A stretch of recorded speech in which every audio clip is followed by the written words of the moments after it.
എന്താ technical side നിങ്ങളിപ്പോ theory പഠിച്ചല്ലോ. തിയറി പഠിക്കാത്തവരാണ് ഫസ്റ്റ് ബാച്ച്. ആക്ച്വലി നമുക്ക് തിയററ്റിക്കൽ ബേസ് ഉണ്ടെങ്കിലാണ് പിന്നെ അതിന്റെ പ്രാക്ടിക്കൽ മനസ്സിലാക്കാൻ സാധിക്കുന്നത്. ബട്ട് നമ്മളത് ആദ്യം ചെയ്യുവാണ്. അപ്പം നമ്മൾ പറഞ്ഞു സൈക്കോളജി നമ്മൾ പഠിക്കുമ്പോൾ മോർ ദാൻ തിയറി, അത് തിയറി പഠിച്ചിട്ട് നമ്മൾ ഏതെങ്കിലും കൗൺസിലിംഗ് സെറ്റിങ്ങിലോ ക്ലിനിക്കൽ സെറ്റിങ്ങിലോ പോയി കഴിഞ്ഞാൽ എന്താ വട്ടിയുടെ മുഴുവൻ കൃത്യമായാണ് നിങ്ങളുടെ ഒരു ക്ലയന്റ് വരുന്നത്.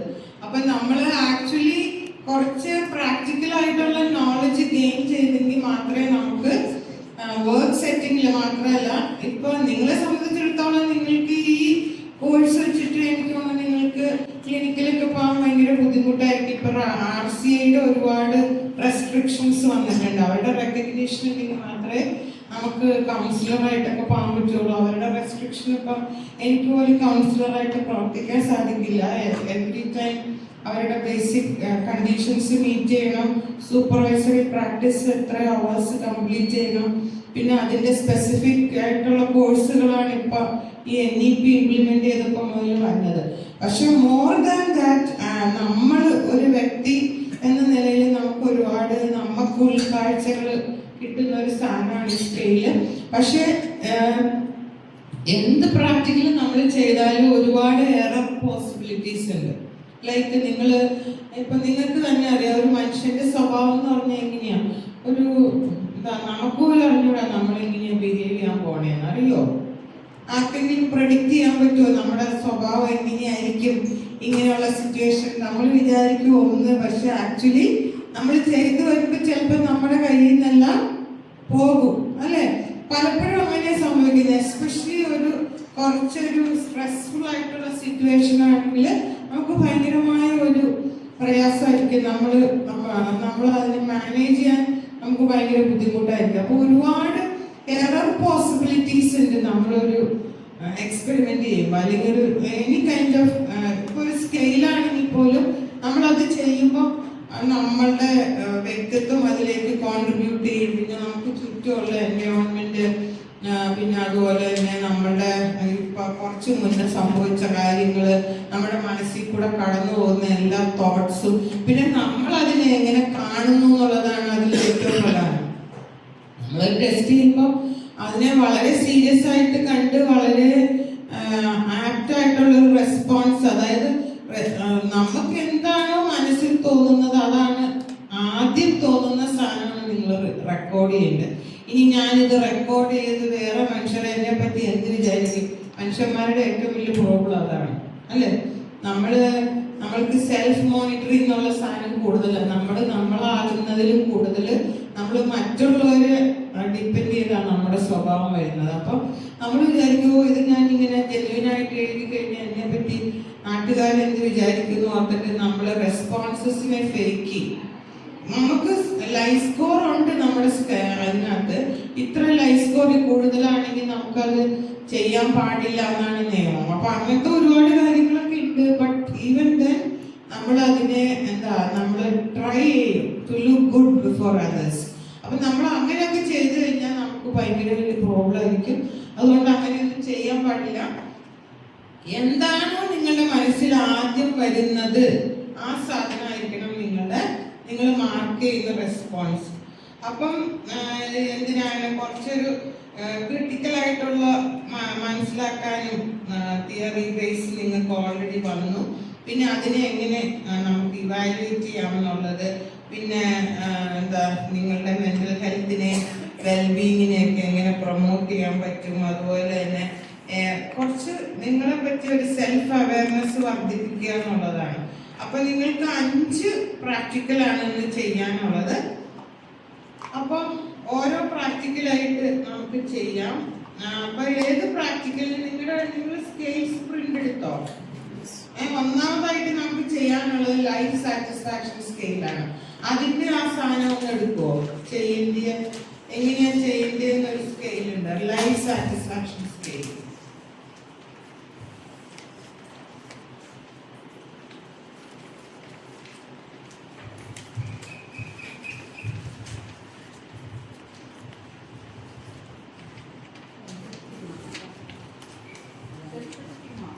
Life satisfaction.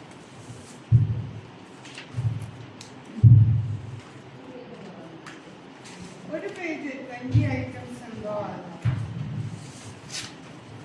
ലൈഫ് സാറ്റിസ്ഫാക്ഷൻ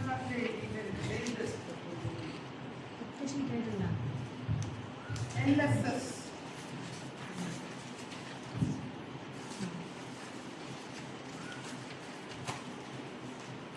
പിന്നെ നിങ്ങളുടെ മാനുവൽ, നിങ്ങളുടെ ഈ ബുക്ക്ലെറ്റിനകത്ത് ലൈഫ് സാറ്റിസ്ഫാക്ഷൻ സ്കെയിൽ എന്നൊരു ഹെഡിങ് ആയിട്ട് ഒരു സാധനം കണ്ടോ? അതും എടുത്ത് കൈ പിടിക്കും.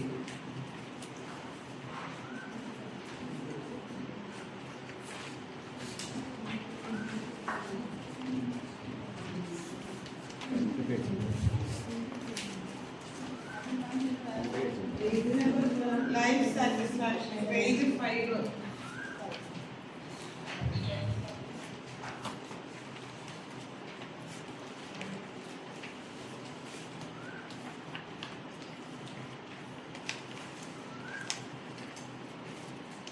അപ്പൊ നിങ്ങൾ ഇനി പ്രാക്ടിക്കലി നിങ്ങൾ എഴുതുമ്പോൾ നിങ്ങൾ എന്താ ചെയ്യേണ്ടതെന്ന് വെച്ചാൽ ആദ്യം നിങ്ങളൊരു ഇൻട്രൊഡക്ഷൻ എഴുതണം. അതിനെപ്പറ്റി ഡേറ്റ് ഒക്കെ എഴുതുക, മാർജിനിൽ ലൈഫ് സാറ്റിസ്ഫാക്ഷൻ സ്കെയിലിന് ഹെഡിങ് എഴുതുക.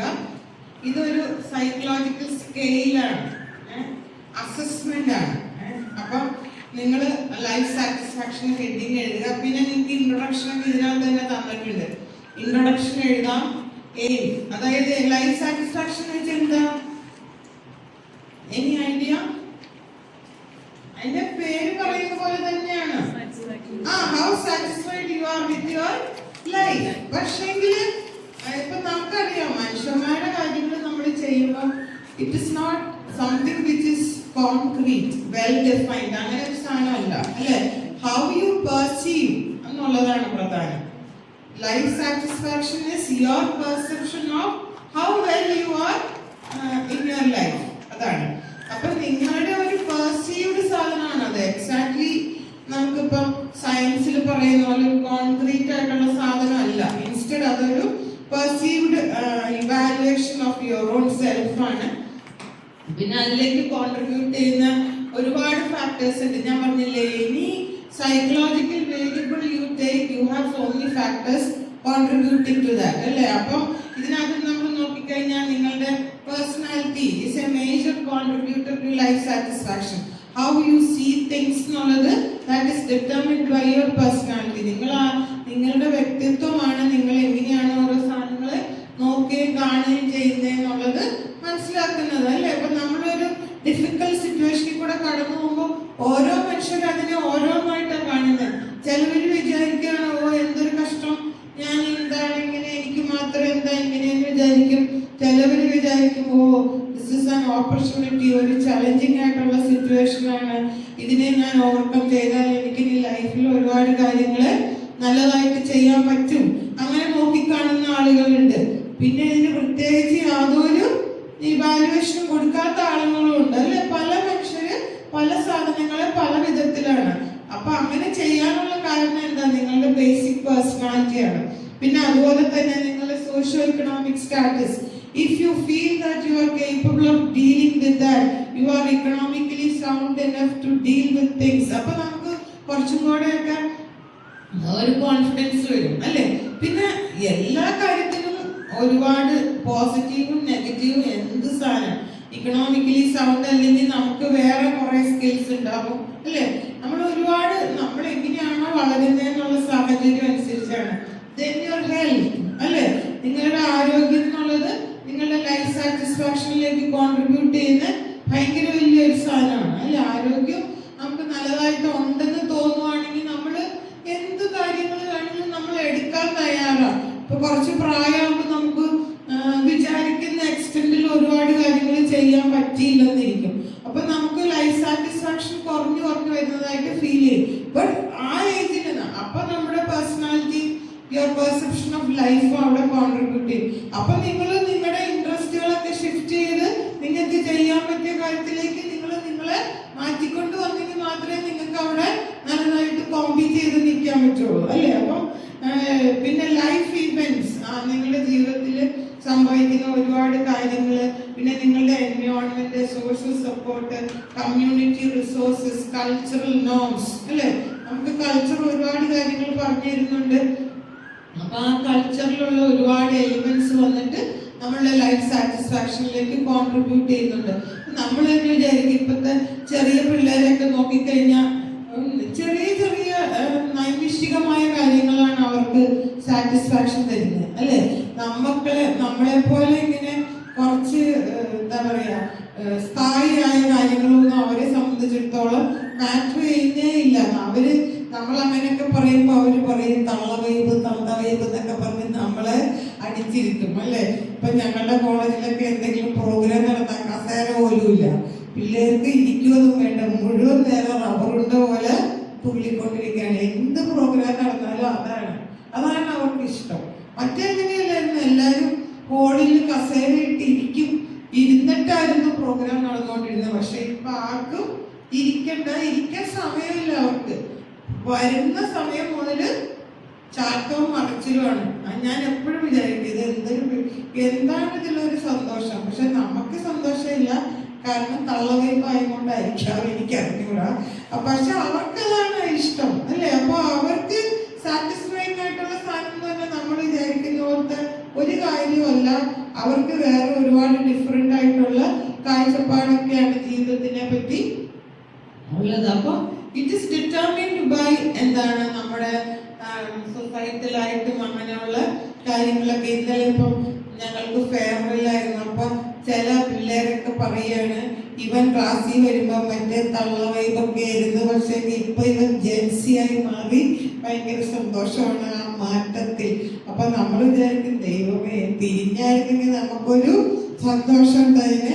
ജെൻസി ആയിട്ട് വന്നു തള്ളവൈബിൽ പോവുകയാണെങ്കിൽ കുറച്ച് സന്തോഷം നമുക്ക്. പക്ഷെ അവര് പറയണം അവര് really proud of this boy because he came with തള്ളവൈബ്, now he has become a Gen Z എന്നിട്ട് ഭയങ്കര സന്തോഷം. അവർക്ക് ഭയങ്കര അഭിമാനമാണ് അത്ര അവനെ ഓർത്തിട്ട്. അപ്പൊ ഇങ്ങനെയൊക്കെയാണ് ഇപ്പൊ പിള്ളേര് പറയണത് അല്ലെ. നമ്മൾ അങ്ങനെങ്കിലും നോക്കുമ്പോൾ തന്നെ അവര് പറയും വൈബ്, അതവര് പറഞ്ഞിരിക്കും. അപ്പൊ ലൈഫ് സാറ്റിസ്ഫാക്ഷൻ എന്ന് പറയുന്നത് അങ്ങനെയൊക്കെയാണ്. അപ്പൊ നമ്മള് അതിനോട് റിലേറ്റഡ് ആയിട്ടുള്ള എത്ര ഐറ്റംസ് അതിലുള്ളത് 14. ഇതിന്റെ ബാക്ക് സൈഡിലും ഉണ്ട് കേട്ടോ 20 ഐറ്റംസ് ഉണ്ട്. 20 ഐറ്റംസ് നിങ്ങൾക്ക് ഇതിനകത്ത് ചെയ്യണം. ഈ 20 ഐറ്റംസിൽ നിന്ന് നമ്മൾ അതിന്റെ റോ സ്കോർ ഉണ്ട്. പിന്നെ അപ്പൊ ഇതിന്റെ ഒബ്ജക്റ്റീവ് എന്താ, എയിം എന്താണെന്ന് വെച്ച് കഴിഞ്ഞാൽ to measure an individuals overall life satisfaction with different components of her life. അതാണ് അതിനകത്തുള്ളത്. പിന്നെ ഇതിനകത്ത് ഇതിന്റെ ബുക്ക്ലെറ്റ് ഉണ്ട്, മാനുവൽ ഉണ്ട്. മാനുവൽ എൻ്റെ കയ്യിലുണ്ട്, ഞാൻ നിങ്ങൾക്ക് പറഞ്ഞു തരും എങ്ങനെയാണ് ഇത് ചെയ്യുന്നതെന്ന്. റൈറ്റിംഗ് മെറ്റീരിയൽസ് എന്ന് വെച്ചാൽ പേനോ പെൻസിലോ എന്താണെന്ന് വെച്ചാൽ. അപ്പൊ ഇതിന്റെ കറക്റ്റ് പ്രൊസീജിയർ ഇവിടെ കൊടുത്തിട്ടുണ്ട്. എന്താണ് പാർട്ടിസിപ്പന്റിനെ നിങ്ങൾ സെൽഫ് അഡ്മിനിസ്റ്റർ ചെയ്യാണോ വേറൊരാൾക്ക് അഡ്മിനിസ്റ്റർ ചെയ്യാണോ?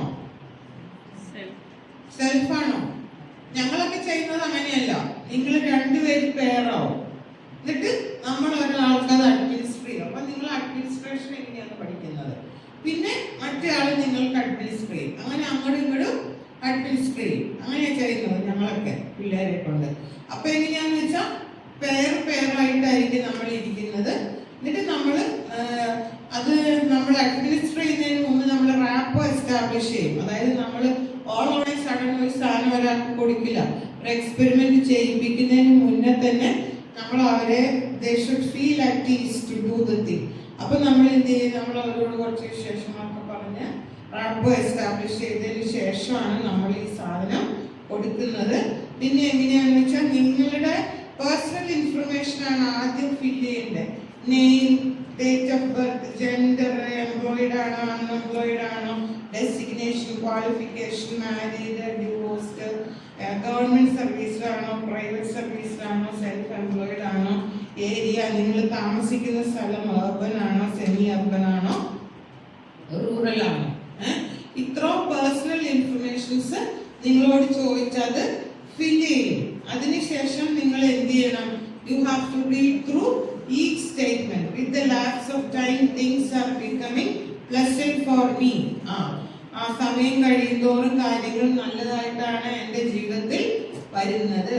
അപ്പൊ നിങ്ങൾ ആ സ്റ്റേറ്റ്മെന്റ് വായിച്ചു. If your response strongly agree, നിങ്ങൾ ഫസ്റ്റ് കോളത്തിൽ ടിക്കിടും, അല്ലെങ്കിൽ second column, third column, fourth. അതായത് strongly agree, agree, undecided, disagree, strongly disagree. അങ്ങനെയാണ് 5 ഓപ്ഷനാണ് നിങ്ങൾക്ക് ഉള്ളത്. If you are strongly agree with this statement, നിങ്ങൾ ഫസ്റ്റ് കോളം ടിക്ക് ചെയ്യും, അല്ലെങ്കിൽ നിങ്ങൾ സെക്കൻഡ് കോളം. അൺഡിസൈഡഡ് നിങ്ങൾക്ക് അറിഞ്ഞുകൂടെങ്കിൽ തേർഡ് കോളം ടിക്ക് ചെയ്യും. പിന്നെ എന്താ ഡിസഗ്രി, നിങ്ങൾ അതിനോട് വിസമ്മതിക്കുന്നു, മുന്നത്തെ കാലമായിരുന്നു നല്ലതെന്നാണ് നിങ്ങൾക്ക് തോന്നുന്നതെങ്കിൽ നിങ്ങൾ ഡിസഗ്രി ചെയ്യും. സ്ട്രോങ്ലി ഡിസഗ്രി, ഭയങ്കരമായിട്ട് ഡിസഗ്രി ചെയ്യുന്നുണ്ടെങ്കിൽ 5ാമത്തെ കോളം ടിക്ക് ചെയ്യും. അപ്പൊ നിങ്ങൾ ഓരോ സ്റ്റേറ്റ്മെന്റും വായിക്കുന്നു. നിങ്ങളുടെ what comes to your mind first should be your response. ഞാൻ ഇങ്ങനെ ചെയ്താൽ മറ്റുള്ളവർ എന്നെ പറ്റി എന്ത് വിചാരിക്കും, അങ്ങനെയൊക്കെ ആലോചിക്കാൻ പോയിട്ടാണ് നിങ്ങൾ റെസ്പോണ്ട് ചെയ്യുന്നതെങ്കിൽ that is not a genuine response. മനസ്സിലായോ? അപ്പം നിങ്ങൾക്ക് എന്താണോ നിങ്ങളുടെ മനസ്സിൽ ആദ്യം വരുന്ന ആ സാധനം നിങ്ങൾ അതിൽ ടിക്ക് ചെയ്യും. അങ്ങനെ 20 സ്റ്റേറ്റ്മെന്റ്സും ടിക്ക് ചെയ്ത് കഴിയുമ്പോഴാണ് ഇതിന്റെ സ്കോറിംഗ് ഞാൻ നിങ്ങൾക്ക് പറഞ്ഞു തരും. മനസ്സിലായോ? അപ്പൊ നിങ്ങൾ വായിച്ച് എഴുതുമോ? നിങ്ങൾ പെയറായിട്ടാണോ ചെയ്യുന്നത്, തന്നെയാണോ ചെയ്യുന്നത്? പെയറായിട്ട് ചെയ്യണോ? അപ്പൊ രണ്ടുപേരും പെയറാവും. And one person administer to the other person. രണ്ടുപേരും അങ്ങോട്ട് ഇവിടെ തിരിഞ്ഞിരിക്കും, അല്ലെങ്കിൽ ഇങ്ങനെ തന്നെ ഇരുന്നാൽ മതി. 1, 2, 3 അല്ലേ? അപ്പൊ അവരെടുത്ത് പെയർ ആവട്ടെ. നിങ്ങൾ 2, നിങ്ങൾ 2, പിന്നെ നിങ്ങൾ ഒരാൾ എക്സ്ട്രാ വന്നു. തേച്ച് ഞാൻ അങ്ങോട്ട് പോവാണ്. ഇവിടെ അവമാനിച്ചിരുന്നിട്ട് ഞാൻ അങ്ങോട്ട് പോവാണ്. സിസ്റ്റർ ഇവിടെ വന്നേനെ. സിസ്റ്റർക്ക് ഒരു സ്കെയിലും കൊണ്ടിരിക്കും. സിസ്റ്റർ പോവോ? അയ്യോ സോറി. പിന്നെ ആരാ? ആണോ? ശരി. അപ്പൊ കുട്ടി ഇവിടെയാണോ? കുട്ടി ഇവിടെ വന്നിരിക്കും. 3 2 എന്താ? വേറെ ആരെങ്കിലും ഹോംവർക്ക് എഴുതിയോ? അല്ല, രണ്ടുപേരും ഒരുമിച്ചിരുന്നല്ലേ ചെയ്യുന്നത്. പേടിക്കാനൊന്നുമില്ല. എന്താണ് എല്ലാവർക്കും ഭയങ്കര മടി? സൈക്കോളജിയൊക്കെ ഇത്ര നാൾ പഠിച്ചിട്ട് ആ ഒരു ഇൻഹിബിഷൻ പോയില്ലേ? എന്നെയൊക്കെ നോക്ക്, യാതൊരു ഇൻഹിബിഷൻസും ഇല്ല.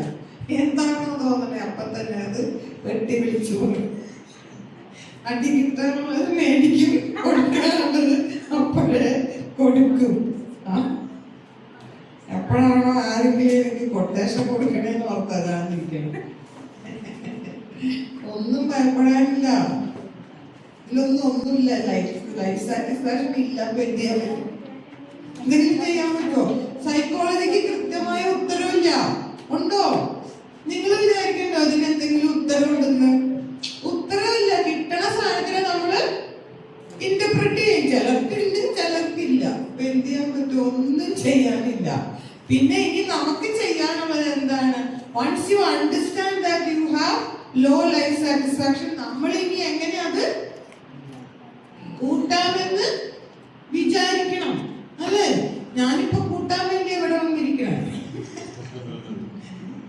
അല്ലെ? എനിക്ക് വീട്ടിൽ വെറുതെ ഇരുന്നാ പോലെ എവിടെ വന്നിരിക്കണോ? വേണ്ടല്ലോ. അപ്പൊ ഞാൻ വിചാരിക്കും 4 പേരുടെ കൂടെ ഇരുന്നേക്കാം എന്ന് വിചാരിച്ച് ഞാൻ ഇങ്ങോട്ട് ചാടിപ്പോകുന്നു. എനിക്ക് രാവിലെ വേറെ പണിയൊക്കെ ഉണ്ടായിരുന്നു. പണിയുടെ ഇടയ്ക്കുന്നാണ് ഞാൻ അങ്ങനെ പറഞ്ഞ് ഇങ്ങോട്ട് വന്നേ. പിന്നെ ഞാൻ ഓട്ടോറിക്ഷ വന്ന കാരണം ഓട്ടോറിക്ഷക്കാരന് കുറച്ച് കമ്പനി കൊടുത്ത് ഇവിടം വരെ ഞാൻ മനഃശാസ്ത്രം പഠിച്ചാന്ന് പറഞ്ഞപ്പോ അവന് കുറെ പ്രോബ്ലംസ്. അവൻ പ്രോബ്ലം എന്നോട് പറഞ്ഞ് എനിക്ക് പ്രോബ്ലം. പിന്നെ ഞാൻ പറഞ്ഞില്ല, എന്നോട് എന്ത് പറഞ്ഞാലും എനിക്ക് പ്രത്യേകിച്ച് വിശേഷമൊന്നുമില്ല. ഞാൻ അവനോട് എന്നോട് ഇന്നലെ എന്റെ ഫെയർവെല്ലിന് ഒരു കുട്ടി പറഞ്ഞോളൂ, ഞാൻ എന്താണ് അറ്റൻഡൻസ് ഇല്ലാത്ത കുട്ടിക്ക് മാർക്ക് കിട്ടി, ഞാൻ ഇത്രയും ദിവസം കഷ്ടപ്പെട്ട് ക്ലാസ്സിൽ വന്ന് കഷ്ടപ്പെട്ട് പഠിച്ചിട്ട് എനിക്ക് അതിന് കുറവാണെന്ന് കരഞ്ഞോണ്ട് നിൽക്കുക. അപ്പൊ ഞാൻ ആരായി മിസ്സേന്ന് എന്നോട് ചോദിക്കുക, കരഞ്ഞു ഹൃദയം പൊട്ടിക്കരഞ്ഞു. അപ്പൊ ഞാൻ പറഞ്ഞു നീ ശശിയായിരുന്നു. അപ്പൊ അതോടുകൂടി അവള് കരഞ്ഞോണ്ടിരുന്ന അവള് ഭയങ്കര ചിരിയായി. ഇന്നലെ ഫെയർവെല്ലിന് അവള് പൊതുജനങ്ങളുടെ മുന്നിൽ വെച്ച് വിളിച്ചു പറഞ്ഞു ഈ മിസ്സെന്നോട് അങ്ങനെ പറഞ്ഞ മുതലാളിയിരിക്കണേ. അതുപോലെ നമ്മള് അങ്ങനെയൊക്കെ നോക്കിക്കഴിഞ്ഞാൽ ജീവിക്കാൻ പറ്റുമോ? ചിലർക്ക് ശരിയാവും, ചിലർക്ക് ശരിയാവില്ല, ഒന്നും ചെയ്യാനില്ല. അപ്പൊ don't worry about your score. Score gives you an awareness, അല്ലേ? നിങ്ങൾക്കിത് കുറവാണ്, സോ നമ്മൾ എന്ത് ചെയ്യണം? You should resort to activities which make your life more fulfilling, അല്ലേ? കുറച്ചും കൂടെ രസിച്ച് സന്തോഷിച്ച് ജീവിക്കാൻ പറ്റിയ എന്തൊക്കെ കാര്യങ്ങളുണ്ടെന്ന് ആലോചിക്കുക, കണ്ടുപിടിക്കുക. അയ്യോ എനിക്ക് വയസ്സായി, എനിക്ക് ഒന്നും ചെയ്യാനില്ല, അങ്ങനെയൊന്നുമില്ല, അല്ലേ? ഞാൻ പറഞ്ഞില്ലേ, ഞാൻ കിടന്ന് ചേന നട്ടിട്ടുണ്ട്. എനിക്ക് എണിച്ച് രാവിലെ മുതൽ എണിച്ച് നിന്നും ഇരുന്നും പിന്നെ തീർന്നില്ലാത്തത് കൊണ്ട് കിടന്ന് ചിരട്ട വെച്ച് മാന്തി ഞാൻ സാറ്റിസ്ഫൈഡ് ആകും. ഞാൻ അങ്ങനത്തെ ആളാണ്. ഞാൻ വേണം എൻ്റെ ജീവിതത്തിനെ എങ്ങനെ രസകരമാക്കാമെന്ന് കണ്ടുപിടിക്കുന്നത്, വേറെ ആർക്കും പറ്റില്ല. അപ്പൊ നിങ്ങൾ തിങ്ക് ചെയ്യണം, ഇനി എങ്ങനെ എൻ്റെ ജീവിതം കുറച്ചും കൂടെ വൈബ്രന്റ് ആക്കാൻ പറ്റും. തള്ള വൈബാണ്, അത് ശരി തന്നെ. എന്നാലും അത് വെച്ച് നമുക്ക് എന്ത് ചെയ്യാൻ പറ്റുന്ന ആലോചിക്കാം, സന്തോഷിക്കാം. അപ്പൊ no specific score, don't worry about your score. Only thing you can do is എന്താ, അതിനെ എങ്ങനെ ബെറ്റർ ആക്കാം. അപ്പൊ നിങ്ങൾ ഡിസ്കഷൻ എഴുതുമ്പോൾ നിങ്ങൾ എഴുതണം, ഇങ്ങനെയൊക്കെ രീതിയിലൊക്കെ ഇയാൾക്ക് കുറച്ച് നല്ലതാകാൻ സാധിക്കും, അല്ലേ? അപ്പൊ അങ്ങനെയുള്ള ആക്ടിവിറ്റീസ് നിങ്ങൾ വെൻ യു ബിക്കം ഒരു പ്രാക്ടിക്കലി നമ്മളോട് ആരെങ്കിലും ഒരു പ്രോബ്ലം എന്ന് പറഞ്ഞാൽ you should be able to എന്താ തിങ്ക് ഓഫ് ഓൾട്ടർനേറ്റീവ് മീൻസ്. അത് മാറ്റാനുള്ള സാധനങ്ങൾ നമുക്ക് ചെയ്യാൻ പറ്റണം. അപ്പൊ നിങ്ങൾക്ക് അനലൈസ് ചെയ്യാൻ, ഇന്റർപ്രറ്റ് ചെയ്യാനുള്ള സ്കിൽസ് ഡെവലപ്പ് ചെയ്യാനാണ് നമ്മൾ ഈ പ്രാക്ടിക്കലി ചെയ്യുന്നത്. അപ്പോൾ ഓരോ ഐറ്റവും വായിക്കുക, അതിന് ഏതാണ് ടോട്ടൽ ടിക്ക് ചെയ്യുക, സ്കോർ ചെയ്യണമെങ്കിൽ ഞാൻ പറഞ്ഞുതരാം. അങ്ങോട്ടും ഇങ്ങോട്ടും പേരായിട്ട് പേരില്ലേ, പേര് വേണ്ടേ? ആ കുട്ടിക്ക് വേറെ പുറകെ ഇരിക്കുന്ന കുട്ടിയെ പിടി, കുട്ടി പുറകെ തനിച്ച് സൈഡിൽ വന്നില്ല കുട്ടി. എന്താണ് കുട്ടി? കുട്ടി ഇവിടെ വന്നിരിക്കോ? തിരിച്ചു വരുമെന്നോ? പോയതൊന്നും വരില്ല.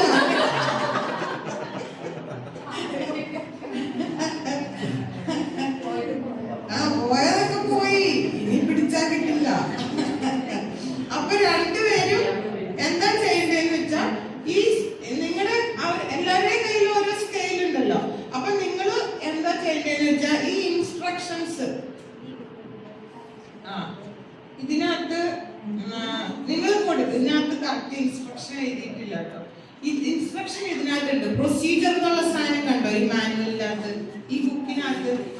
ആ ബുക്കില് 6ാമത്തെ പേജ് എടുത്ത്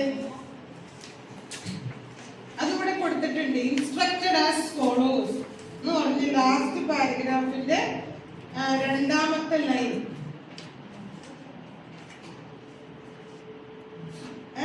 ഇൻസ്ട്രക്റ്റഡ് ആസ് ഫോളോസ് കണ്ടോ? അപ്പൊ നിങ്ങൾ കൊടുക്കേണ്ട ഇൻസ്ട്രക്ഷൻ എന്നാന്നറിയാം. നിങ്ങൾ ഇങ്ങനെ ബ്ലൈൻഡ് ആയിട്ട് കൊടുക്കണ്ട. രണ്ടുപേരും ആ ബുക്ക് തുറന്ന് അതിന്റെ ലാസ്റ്റ് സെക്കൻഡ് ലാസ്റ്റ് സെന്റൻസ് നോക്ക്. ഫസ്റ്റ് പേജ് അതിന്റെ ലാസ്റ്റ് 6ാമത്തെ പേജിന്റെ ലാസ്റ്റ് പ്രൊസീജിയറിന് എഴുതിയേക്കണല്ലോ. അതിന്റെ 2ാമത്തെ ലൈനിന്റെ അവസാനത്തെ ഭാഗം വിത്തിൻ കോഡ്സ് കൊടുത്തേക്കണോ? Fill out your personal information കണ്ടോ? അപ്പൊ നിങ്ങൾ എന്ത് ചെയ്യണം? നിങ്ങൾ ഈ സാധനം അവരെ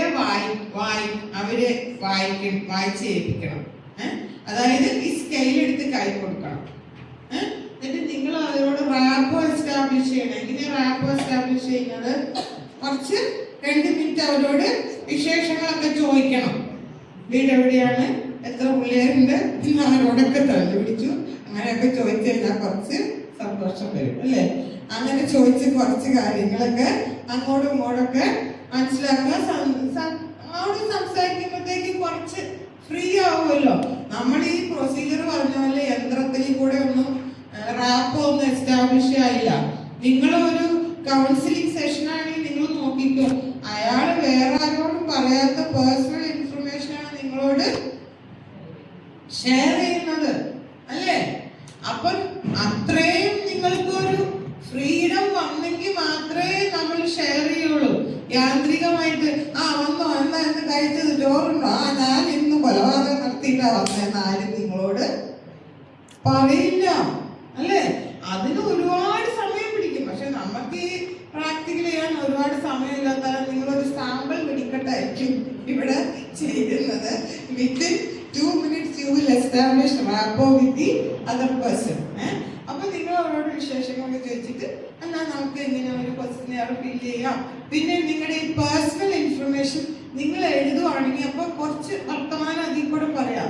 നിങ്ങളുടെ പേര്, ഫുൾ പേരെന്ത്, അച്ഛൻ്റെ പേരെന്താണ്, നിങ്ങൾ എന്ത് ജയിച്ചു, നിങ്ങൾ സ്ത്രീയാണോ പുരുഷനാണോ എന്ന് ചോദിക്കരുത്, എവിടെയാ ജോലി ചെയ്യുന്നത് അല്ലെ, എന്താണ് നിങ്ങളുടെ ഡെസിഗ്നേഷൻ, നിങ്ങളുടെ ക്വാളിഫിക്കേഷൻ, എന്തുവരെ പഠിച്ചു, ക്വാളിഫിക്കേഷൻ ഡെസിഗ്നേഷൻ അങ്ങനെയൊന്നും അല്ല ചോദിക്കേണ്ടത്. നിങ്ങൾ എവിടെയാ ഇപ്പൊ ജോലി ചെയ്യുന്നത്, നിങ്ങൾ അങ്ങനെ ഒരു നൈസായിട്ട് വേണം ചോദിക്കാൻ. സോ ദാറ്റ് ആ ചോദ്യങ്ങളിൽ കൂടെ മറ്റേ മനുഷ്യന് ഫീൽ ചെയ്യണം this person is really genuinely interested in me, എനിക്ക് ഇയാളൊന്ന് വിശ്വസ്തനായിട്ടുള്ള ആളാണ് എന്നുള്ള കാര്യമൊക്കെ നമ്മൾ കറക്റ്റായിട്ട് നമുക്ക് ഫീൽ ചെയ്യണത് വേണം ചോദിക്കാൻ. പിന്നെ രാവിലെ കഴിച്ചോ, എന്ത് കഴിച്ചു, തന്നെയാണോ ഉണ്ടാക്കിയത്, ആര് സഹായിച്ചു, അങ്ങനെയൊക്കെ ചോദിച്ച് അടുത്ത കാര്യങ്ങൾ ചോദിക്കുക. അങ്ങനെ ഈ ഫസ്റ്റ് സാധനം ഫിൽ ചെയ്യുക. അതിനുശേഷം നിങ്ങൾ ആസ് ഇൻസ്ട്രക്ടർ, നിങ്ങൾ നിങ്ങളുടെ പാർട്ട്ണറും കൂടെ ഒരുമിച്ചിരുന്ന് ഇൻസ്ട്രക്ഷൻസ് അങ്ങോട്ടും ഒരാൾ വായിക്കുമ്പോൾ എക്സ്പെരിമെന്റർ അത് വായിക്കുമ്പോൾ പാർട്ടിസിപ്പന്റ് അതിനകത്ത് നോക്കണം. അതിനകത്ത് എന്നിട്ട് ഇയാൾ ചോദിക്കും നിങ്ങൾക്ക് അത് മനസ്സിലായോ, എങ്ങനെയാണ് ചെയ്യേണ്ടത്, മനസ്സിലായില്ലെങ്കിൽ നിങ്ങൾ അതൊന്ന് ക്ലാരിഫൈ ചെയ്ത് കൊടുക്കണം. അതിങ്ങനെയാണ് അങ്ങനെയാണെന്നുള്ള കാര്യങ്ങൾ. അതായത് നിങ്ങൾ വായിക്കുക, what comes to your mind first should be reported അല്ലെ, ഇവിടെ റെക്കോർഡ് ചെയ്യണം. പിന്നെ നിങ്ങൾക്ക് ഏറ്റവും ഭംഗിയായി യോജിക്കുന്നു എന്നാണെങ്കിൽ നിങ്ങൾ ഒന്നാമത്തെ കോളം ടിക്ക് ചെയ്യണം, ഇച്ചിരി കുറവാണെങ്കിൽ രണ്ടാമത്തെ undecided, you don't know how to respond, നിങ്ങൾ മൂന്നാമത്തെ കോളം ടിക്ക് ചെയ്യും. പിന്നെ അതിനോട് തീരെ കുറച്ച് വിയോജിപ്പുണ്ടെങ്കിൽ നാലാമത്തത്, തീരെ വിയോജിപ്പാണെങ്കിൽ അഞ്ചാമത്തത്. അങ്ങനെ പറഞ്ഞു കൊടുത്തിട്ട് ഇങ്ങനെ 20 സ്റ്റേറ്റ്മെന്റും നിങ്ങൾക്ക് പിന്നെ നമ്മൾ വായിച്ചു കൊടുക്കണ്ട, അവർ തന്നെ വായിച്ച് പടപടയെന്ന് എഴുതി പോകണം. മനസ്സിലായോ? എന്തെങ്കിലും സംശയമുണ്ടോ? എന്നാ ചെയ്തോ, അങ്ങോട്ടും ഇങ്ങോട്ടും ചെയ്യണേ. അവരെ നോക്കി ചിരിച്ചൊക്കെ കാണിക്കണം. ഊരാഴ്ചയായിട്ടൊക്കെ കാണിച്ചാൽ ആരും ചെയ്തു തരില്ല. ചിരിക്കണം, സന്തോഷമായിട്ട് വർത്തമാനം പറയണം. നമ്മുടെ ഫ്രണ്ട്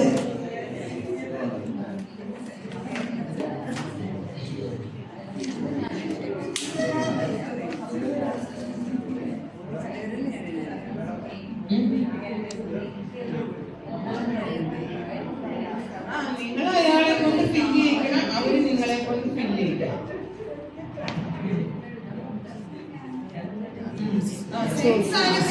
വേഗം ഡീറ്റെയിൽസ് നമ്മൾ ചോദിച്ചെഴുതണമല്ലോ. അപ്പൊ ആളുടെ ഫോമിൽ കാണാം.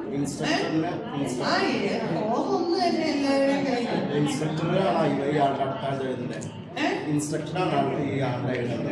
എക്സ്പെരിമെന്റർ വേണം, മറ്റൊരു ഡീറ്റെയിൽസ് ഒക്കെ എഴുതാൻ. അന്നൊക്കെ ഞാൻ പറഞ്ഞില്ലേ, നമ്മളൊരു റാപ്പോ എസ്റ്റാബ്ലിഷ് ചെയ്യുമ്പോൾ അതും ഇതിന്റെ കൂടെ കളക്ട് ചെയ്യാം നമുക്ക്.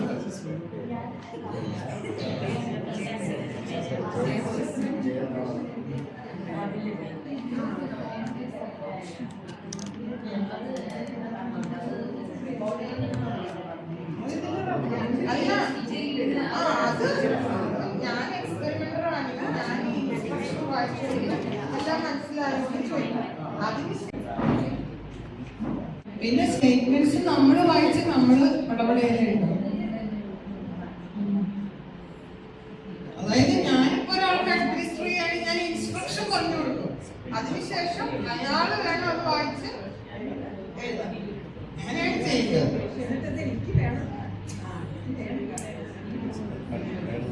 അങ്ങനെ രണ്ടുപേരുടെ സ്പീഡ് അങ്ങോട്ടും എഴുതിക്കാം.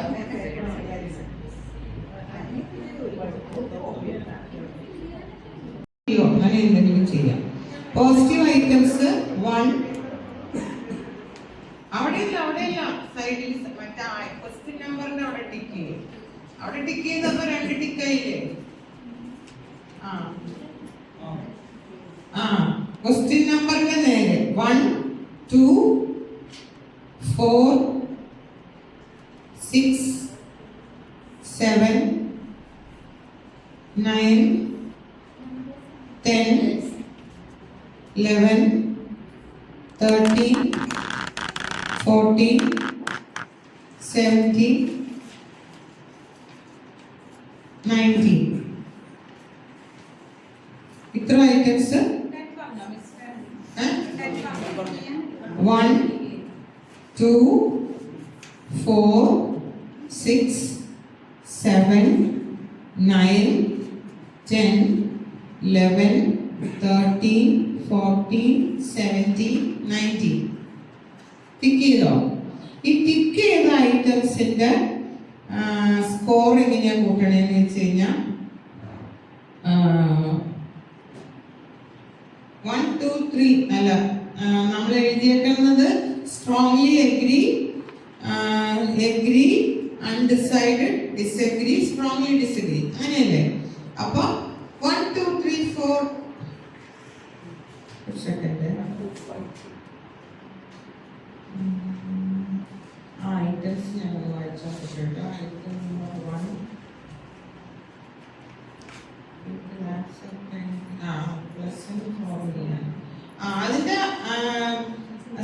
അതിന്റെ സ്കോർ ചെയ്യുമ്പോൾ സ്ട്രോങ്ലി എഗ്രിക്ക് 5, പിന്നെ 4, 3, 2, 1 അങ്ങനെ.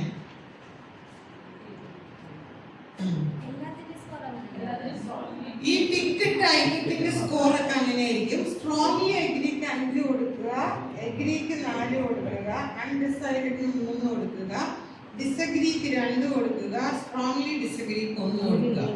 ഈ ടിക്കറ്റ് ഐറ്റംസിനെല്ലാം കൊടുത്തോ?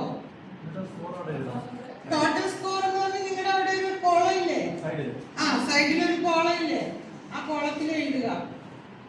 ഓരോ ഐറ്റത്തിന്റെ നേരെ, ഒന്നാമത്തെ ഐറ്റത്തിന്റെ നേരെ ഒരു കോളം ഇല്ലേ? അവിടെ നിങ്ങൾ എന്താ ടിക്കറ്റ് എഴുതണമെന്ന് വെച്ചാൽ അതിന്റെ സ്കോർ 5, 4, 3, 2, 1 റേഞ്ചിൽ എഴുതുക. ഒന്നാമത്തെ ഐറ്റത്തിന് സ്ട്രോങ്ലി എഗ്രി ആണെങ്കിൽ 5 എന്ന് എഴുതുക അറ്റത്തെ കോളത്തില്.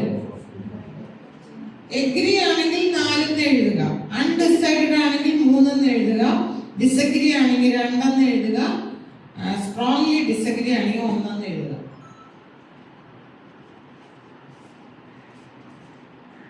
എഴുതിയോ? അതുപോലെ ഞാൻ ഈ പറഞ്ഞ ഐറ്റത്തിനെല്ലാം സ്കോർ ചെയ്യുക.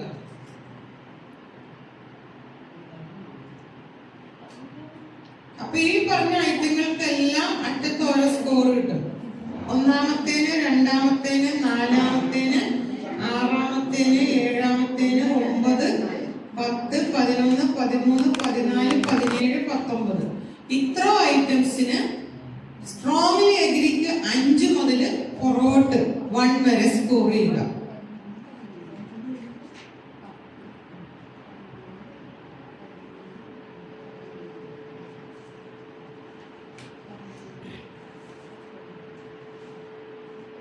ഇത്ര ഐറ്റത്തിന് 5, സ്ട്രോങ്ലി എഗ്രിക്ക് 5, പിന്നെ പുറകോട്ട് 4, 3, 2, 1 അങ്ങനെ സ്കോർ ചെയ്യുക.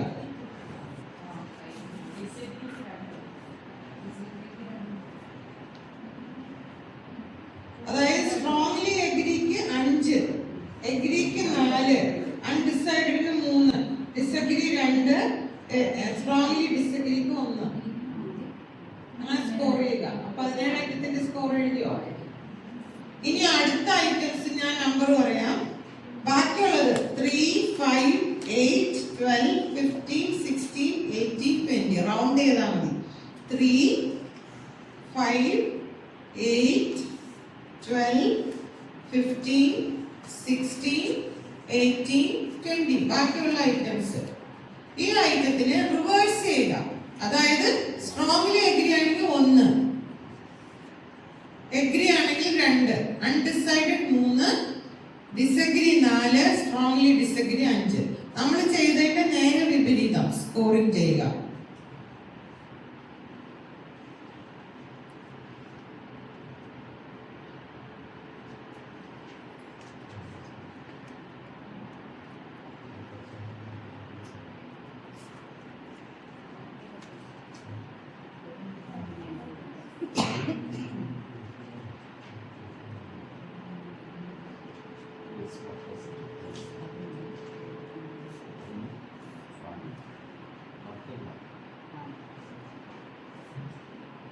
എഴുതിയോ? അപ്പൊ നിങ്ങൾക്ക് എല്ലാ ഐറ്റത്തിനും അറ്റത്ത് ഓരോ സ്കോർ കിട്ടി. 18 നെഗറ്റീവ് സ്കോറിംഗ് ആണ്. പോസിറ്റീവ് അല്ലാത്തതെല്ലാം നെഗറ്റീവ് സ്കോർ ചെയ്യുക. അതായത് 1, 2, 3, 4, 5 സ്കോർ ചെയ്യുക. 1 എന്ന് പറഞ്ഞാൽ സ്ട്രോങ്ലി എഗ്രി, 2 എന്ന് പറഞ്ഞാൽ എഗ്രി.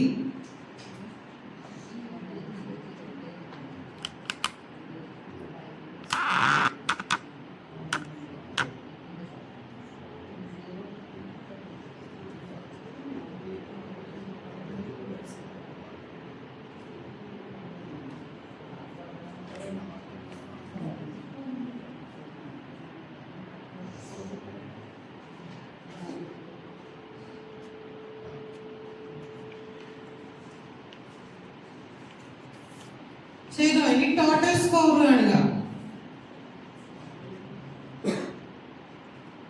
18 സ്റ്റിക്കല്ല.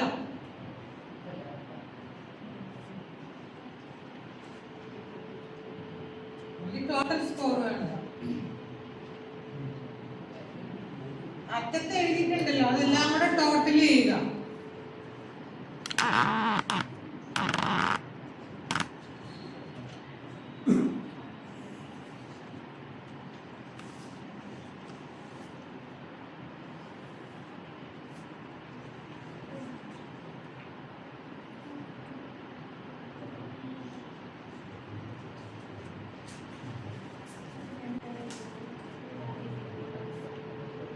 ചെയ്തോ? ടോട്ടൽ കണ്ടോ? എല്ലാവർക്കും ടോട്ടൽ കിട്ടിയോ?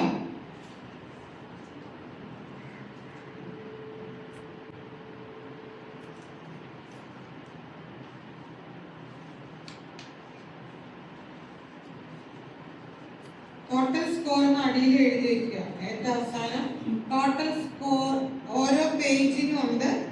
പിന്നെ ടോട്ടൽ സ്കോർ കൂടെ എഴുതി വെക്കുക.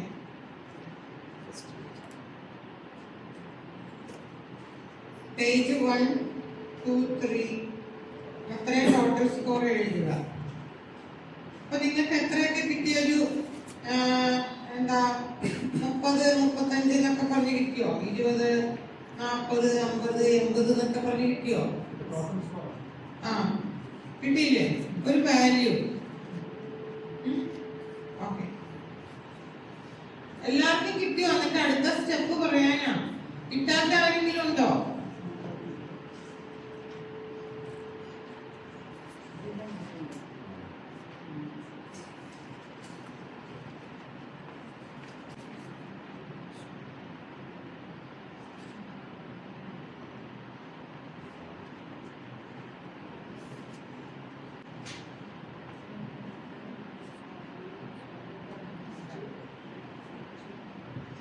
ഇനി എല്ലാ പേജിന്റെ ടോട്ടൽ കാണണം.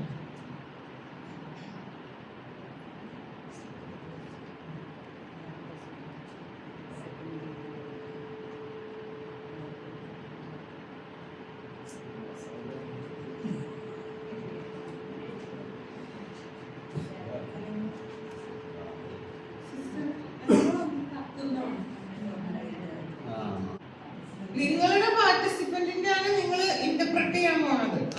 അപ്പൊ 76 എന്ന് പറഞ്ഞാല് അതിന്റെ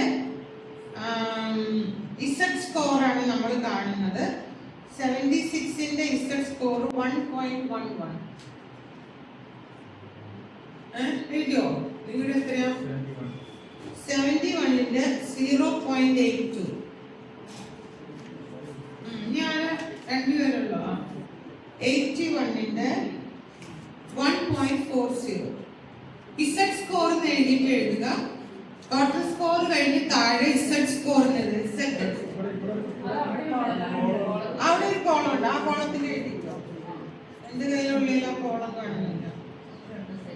ആ ഇസഡ് സ്കോർ, റോ സ്കോർ 1 2 3 4 പേജിന്റെ ടോട്ടൽ എഴുതുക, ഇസഡ് സ്കോർ എഴുതുക. ഇനി അടുത്തത് ഏജ് ഗ്രൂപ്പ് 41 to 60. ഈ ബാക്കി എല്ലാവരും ആ ഏജ് റേഞ്ചിലല്ലേ, 41 to 60. അവര് ഓരോരുത്തരായിട്ട് സ്കോർ പറഞ്ഞോ. 76 ആണെങ്കിൽ 1.45, സെറ്റ് സ്കോർ 1.45. കോളത്തിൽ സെറ്റ് സ്കോറിന്റെ കോളം കണ്ടില്ലേ? അവിടെ എഴുതുക 1.45. ഇനി അടുത്ത ആളുടെ ടോട്ടൽ സ്കോർ എത്രയാ? 73 ആണെങ്കിൽ 1.26. ഇനി അടുത്ത 83 ആണെങ്കിൽ 1.89. സെറ്റ് സ്കോർ ഒരു കോളമുണ്ട് 1.89. ഇനി അടുത്ത ആൾ പറഞ്ഞു 72 ആണെങ്കിൽ 1.20. 75 ആണെങ്കിൽ 1.39. 88 ആണെങ്കിൽ 2.20. ഇനി ആരാ? 64 ആണെങ്കിൽ 0.70. 66 ആണെങ്കിൽ 0.82. 65 ആണെങ്കിൽ 0.76.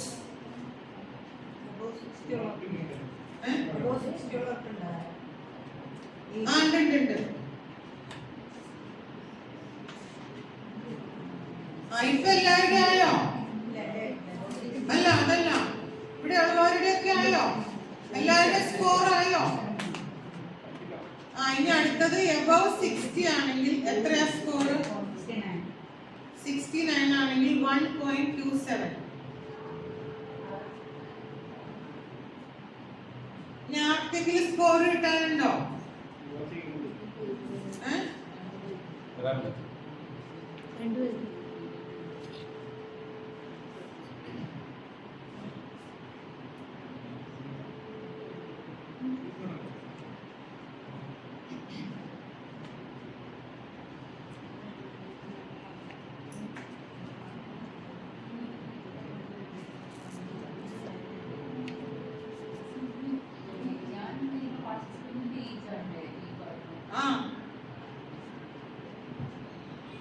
പാർട്ടിസിപ്പന്റിന്റെ ഏജാ എത്ര? ഏജ് 58 ആണെങ്കിൽ 76 ആണെങ്കിൽ 1.45. എല്ലാരും അവനവന്റെ പാർട്ടിസിപ്പന്റിന്റെ ആയിട്ട് നോക്കണേ. നിങ്ങളുടെ സ്കെയിലിന്റെ മുമ്പിലുള്ള ഏജ് വെച്ചിട്ടാണ് നിങ്ങൾ നോക്കുന്നത്.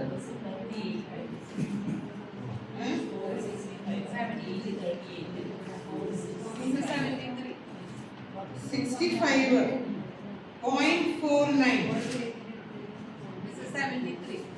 73 ഏത് ഏജാ? അല്ല, പാർട്ടിസിപ്പന്റിന്റെ ഏജ്. നിങ്ങൾ എക്സ്പെരിമെന്റർ അല്ലേ? നിങ്ങൾ ആരുടെ ചെയ്തേ?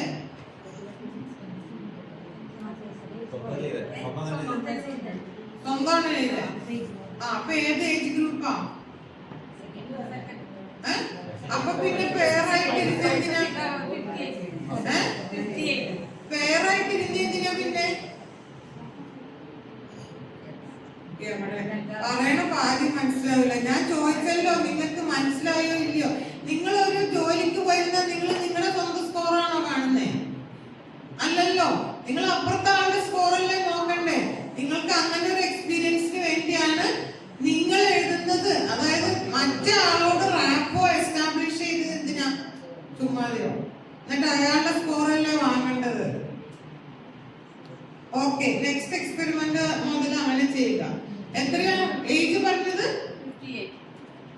58 ആണെങ്കിൽ സ്കോർ എത്രയാ? 73 ആണെങ്കിൽ 1.26. പിന്നെ ഇനി ആർക്കാ? എല്ലാവരുടെയും കിട്ടിയോപ്പോ? ഇനി അതിന്റെ ഇന്റർപ്രിട്ടേഷൻ പറയാൻ പോവുകയാണ്. If your score is 2.01 and above, 2.01 and above ആണെങ്കിൽ extremely satisfied. നിങ്ങൾ ഇന്റർപ്രിട്ടേഷൻ എഴുതുക, കോളം കണ്ടോ? Level of life satisfaction. If it is above 2.01, it is extremely satisfied. If it is between 1.26 to 2, highly satisfied. Grade വന്നിട്ട് 2.01 and above ആണെങ്കിൽ A ആണ്. A 2.01 and above ആണെങ്കിൽ A, extremely satisfied. 1.26 to 2 ആണെങ്കിൽ B, highly satisfied. ഇനി 0.51 and 1.25 ആണെങ്കിൽ C, above average satisfied.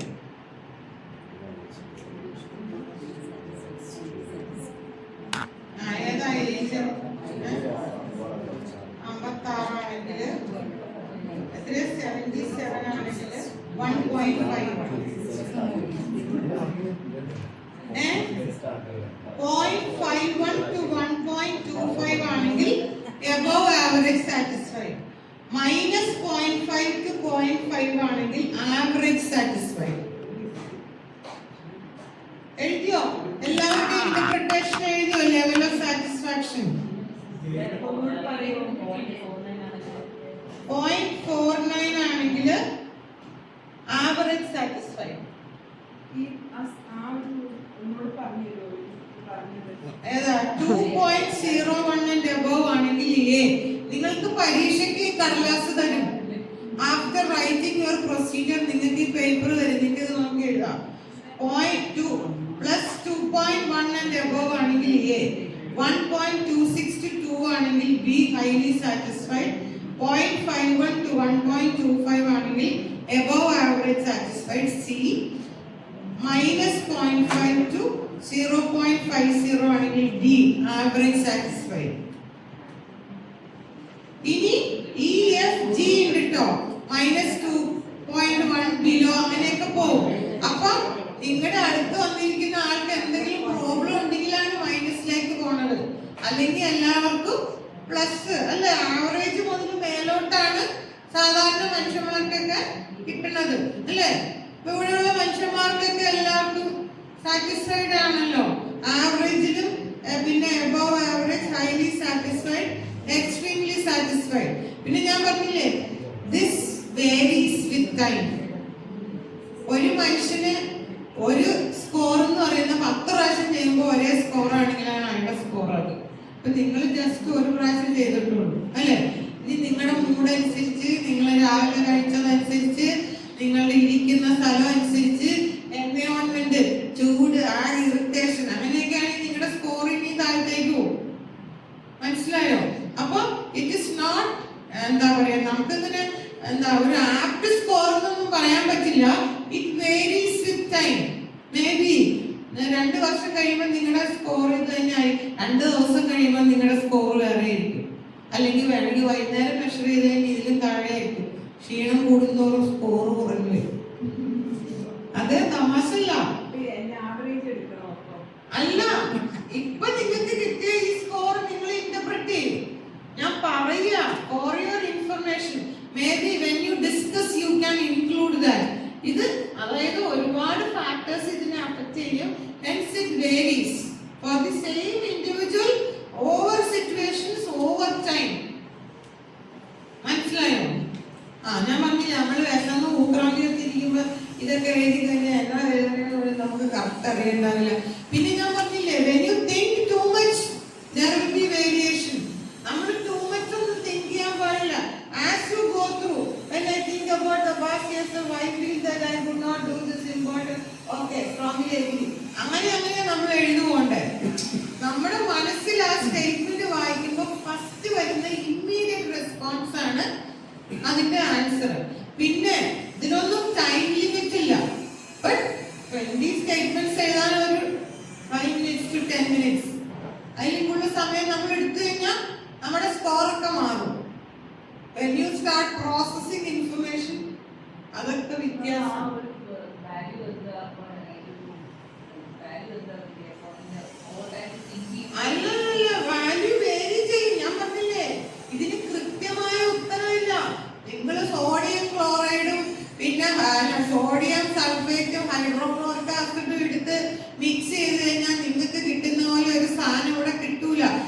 ഉറപ്പായിട്ട് അറിയാം അവിടെ സോഡിയം ക്ലോറൈഡ് ഉണ്ടാവും അല്ലേ? ഇവിടെ അതുണ്ടാവോ? അങ്ങനെ ഒരു സാധനം ഇല്ല. There is no specific answer or correct answer for anything in psychology. മനസ്സിലായോ? നിങ്ങൾ തന്നെ ആലോചിച്ച് നോക്ക്.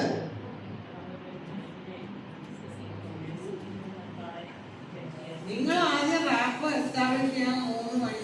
അതുകൊണ്ടാണ് നമ്മൾ പറയുന്നത് മുറി വൈദ്യത്തിന് ആളെ കൊല്ലും. മുറി വൈദ്യന്മാര് ആളെ കൊല്ലാനും കൊല്ലാതിരിക്കാനും പോകാതിരിക്കുക. നമ്മളൊരു ഷോർട്ട് കോഴ്സ് പഠിച്ചോണ്ട് ഞാൻ പറഞ്ഞില്ലേ, ഞാനൊരു ക്ലിനിക്കൽ സൈക്കോളജിസ്റ്റ് ഒന്നുമല്ല. എനിക്ക് ഒരു ക്ലയന്റിനെ ഡീൽ ചെയ്യാൻ ഞാൻ ആ പേഴ്സൺ അല്ല.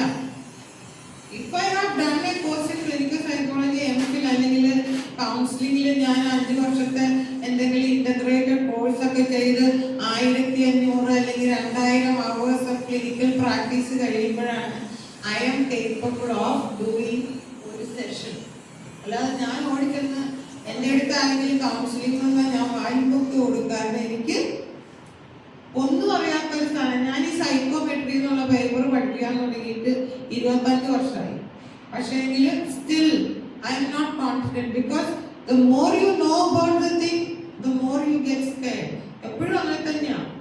അപ്പൊ അതുകൊണ്ടാണ് നമ്മളൊരു കറക്റ്റ് കൗൺസിലിങ്ങിന് നമ്മൾ പോകുമ്പോൾ if the person is not genuine നമുക്ക് ഒരു കാരണവശാലും ഒരു സൊല്യൂഷൻ ഇല്ല. നമ്മൾ ഒരു ദിവസം ഒരാളുടെ അടുത്തോ അടുത്ത ദിവസം വേറെ അടുത്തോ അടുത്ത ദിവസം പിന്നെ നമ്മൾ നമ്മൾ തന്നെ കണ്ടുപിടിക്കുകയാണ്. പക്ഷെ അങ്ങനെയല്ല, നമ്മളൊരു റിയലി എക്സ്പീരിയൻസ്ഡ് പേഴ്സന്റെ അടുത്ത് പോകുമ്പോൾ മാത്രമേ നമുക്ക് ഒരു എന്താ പറയാ കറക്റ്റ് ആയിട്ടുള്ള ഒരു സാധനം കിട്ടുകയുള്ളൂ. അപ്പൊ ഇത് maybe this helps you to understand yourself. പിന്നെ ഞാൻ പറഞ്ഞില്ലേ, നിങ്ങളിത് പല സിറ്റുവേഷൻ ചെയ്യുമ്പോൾ അപ്പൊ ഒരു ക്ലിനിക്കൽ സൈക്കോളജിസ്റ്റ് അല്ലെങ്കിൽ അങ്ങനത്തെ ഒരു എക്സ്പേർട്ടിന് they will know എന്തൊക്കെ ഫാക്ടേഴ്സ് ആയിരിക്കാം. ഇപ്പൊ ഞാൻ പറയുന്നില്ല എത്രയോ ഫാക്ടേഴ്സ് ഇതിൽ കോൺട്രിബ്യൂട്ട് ചെയ്യും. ഞാൻ എന്റെ തിയററ്റിക്കൽ നോളജ് വെച്ചാ പറയുന്നത്. ബട്ട് ഒരു എക്സ്പീരിയൻസ്ഡ് കൗൺസിലിംഗ് ചെയ്യുന്ന ഒരാൾക്കാണെങ്കിൽ ഒന്നും പറയണ്ട, സ്കെയിലൊന്നും ചെയ്യണ്ട. അയാൾക്ക് ആളെ കാണുമ്പോ തന്നെ ഊരിക പഞ്ഞം കറക്റ്റായിട്ട് കിട്ടും. അതാണ് അത്. All these things come with experience. നിങ്ങൾ ആലോചിച്ച് നോക്കി, പണ്ടുള്ള ഡോക്ടർമാർ എന്താ ചെയ്യുന്നത്? അവര് വരും, നാക്കിലിട്ട് കണ്ണ് നോക്ക് എന്നൊക്കെ പറയും. അവർ കുഴൽ ഇവിടെ വെക്കും, അവിടെ വെക്കും. അവർ പറയുന്നത് പിന്നെ നല്ലോണം. ഇപ്പൊ ആണെങ്കിൽ ആരും പറയുന്നില്ല. വയറ്റിൽ 2 നെക്ക് നിൽക്കും അല്ലേ?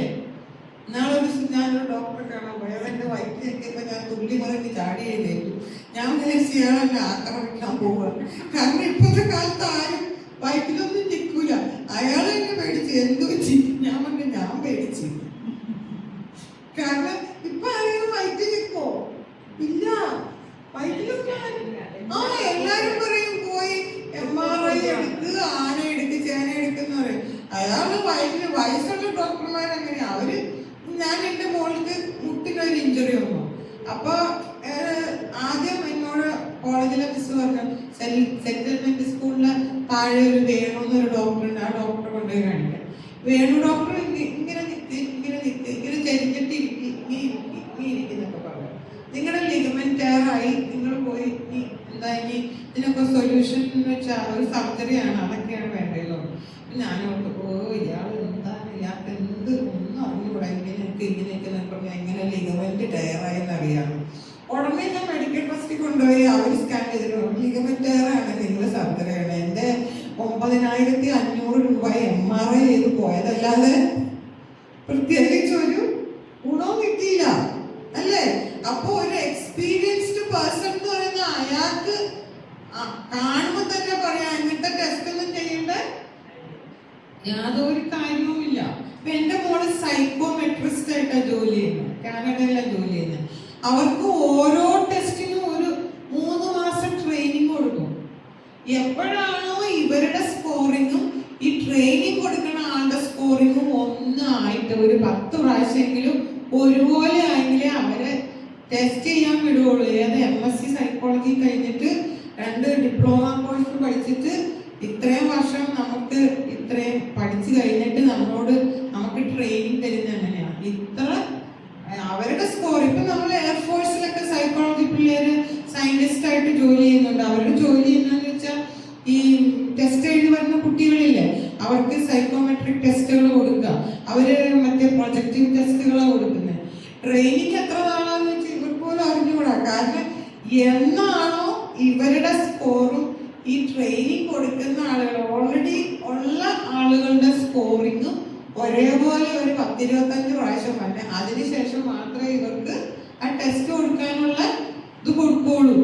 കാരണം ടെസ്റ്റിംഗ് എന്ന് പറഞ്ഞാൽ ഇപ്പൊ ഞാൻ പറയട്ടെ, ക്യാൻസർ ഇല്ലാത്ത ഒരാൾക്ക് ക്യാൻസർ ഡയഗ്നോസ് ചെയ്ത് എങ്ങനെയുണ്ടാവും? ആ പേടിക്കണ മാത്രമല്ല, അതിന്റെ കോസ്റ്റ് ഇൻവോൾവ് എത്രയാ അല്ലേ, നമ്മൾ ആലോചിക്കുന്നില്ല. അയാൾ അനുഭവിക്കുന്ന മാനസിക സമ്മർദ്ദം എത്രയാ, കണക്കുണ്ടോ? വിലയിടാൻ പറ്റുമോ അതിന്? ഇല്ല. അതുപോലെ തന്നെയാണ് നമ്മൾ റോങ് ഡയഗ്നോസിസ് കൊടുത്തു കഴിഞ്ഞാൽ എനിവേർ നിങ്ങൾക്ക് വട്ടാണെന്ന് ഞാനിങ്ങ് പറയാണ്, നിങ്ങളുടെ കുട്ടിക്ക് ലേണിംഗ് ഡിസബിലിറ്റി ആണെന്ന് ഞാനിങ്ങ് പറയാണ്. നിങ്ങൾ ഈ ലേണിംഗ് ഡിസബിലിറ്റി ഉള്ള കൊച്ചിനെ ഇല്ലാത്ത കൊച്ചിനെ ഉണ്ടെന്നും പറഞ്ഞ് നിങ്ങൾ അതിനുവേണ്ടി നടക്കുകയാണ്. ശരിയാണോ? എത്രയോ നാൾ ഇനി ഉള്ളതിന് ഇല്ലാന്ന് ഞാനിങ്ങ് പറയാ. നിങ്ങളുടെ കുട്ടി പഠിക്കുന്നില്ല, നിങ്ങൾ അതിനെ തല്ലി തരിപ്പണാക്കി അതിന്റെ സെൽഫ് എസ്റ്റീം എന്ന് പറഞ്ഞ സാധനം 0 ലെവലാണ് എത്തുന്നത് അല്ലേ? അപ്പൊ എങ്ങനെ ഉണ്ടാവും? അപ്പൊ ഒരുപാട് സാധനം ഇപ്പൊ നമുക്ക് തന്നെ നമ്മുടെ പേരൻസ് തന്നെ ആലോചിച്ച് നോക്കി, ഓരോന്ന് കാണിക്കുമ്പോൾ നമ്മുടെ വിചാരം തന്നെ അഹങ്കാരം മൂത്തട്ടാണ് അച്ഛനും അമ്മയും. മേ ബി അവർക്ക് എന്തെങ്കിലും ഡിമെൻഷ്യയോ അങ്ങനെ എന്തെങ്കിലുമൊക്കെ ആയിരിക്കും. If it is properly diagnosed, you understand the person is having this problem. അപ്പൊ എന്താ അവരുടെ ബിഹേവിയർ ഇങ്ങനെ വരാൻ പറ്റുള്ളൂ. എൻ്റെ അമ്മ എപ്പോഴും എൻ്റെ അപ്പനെ ചീത്ത വിളിക്കും, പക്ഷെ ഒന്നും അറിയാൻ പാടില്ല, അപ്പൊ ഒരു പണി ഇങ്ങനെയൊക്കെ പറയും. എന്തെങ്കിലുമൊക്കെ എററുകൾ സംഭവിക്കും.